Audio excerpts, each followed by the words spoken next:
Her er det første maleri, som jeg har valgt, og det er malet af Joachim Patnier tilbage i 1515 til 1524. Og det her maleri, det er i Museo del Prado i Madrid, og det hedder Landscape with Sharon Crossing the Styx. Jeg har så valgt dette maleri, fordi det er en af de meget kendte malerier af Joachim Patnier, som er den vestlige verdens første landskabsbilledkunstner.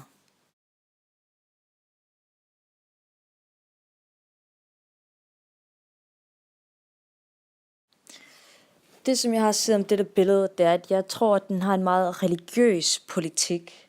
Som sagt, der var jo også en meget religiøs tid i alderen. Og her i billedet kan man se en mand, som der så står i midten af et valg, hvor han sejler fra himlen over til helvede. Og han står lige i midten. På venstre side har vi så himlen, hvor himlen er befolket af svaner og fugle og engle og lyse farver, som det nok repræsenterer stillheden. Hvor på den højre side kan man se de meget mørke farver og groteske figurer og ild.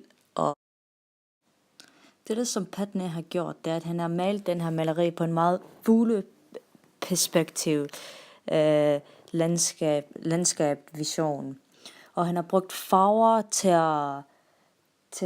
til at sætte kontrasten imellem helvede og himlen. For det, vi kan se på båden, det er jo en mand med en sjæl, som der vælger, på hvilken side han skal hen. Forgrunden af maleriet består af brune klipper i himlen og brune brændte træer i helvede.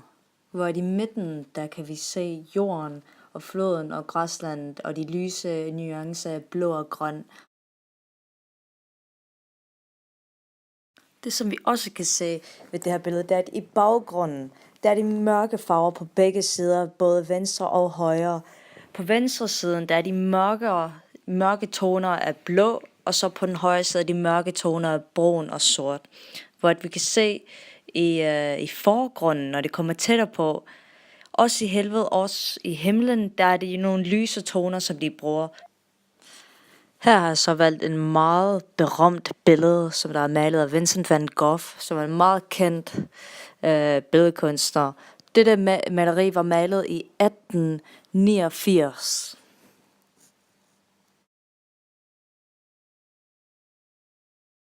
Som vi kan se, nu er det jo en nyere tid, og billedet viser sig til at være en lidt mere abstrakt malet billede, eller et mere abstrakt malet landskabsbillede. Som Van Gogh han har så malet i østvinduet af sit asylværelse. Billedet hedder A Starry Night.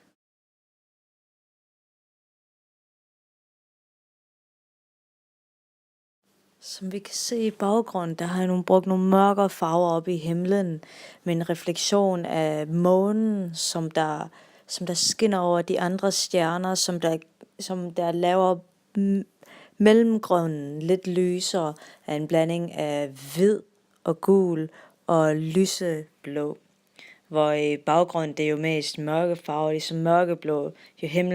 Jo højere himlen bliver, jo mørkere den er. Længere ned i forgrunden kan vi se byen, som Van Gogh han er jo malet ud af sit vindue.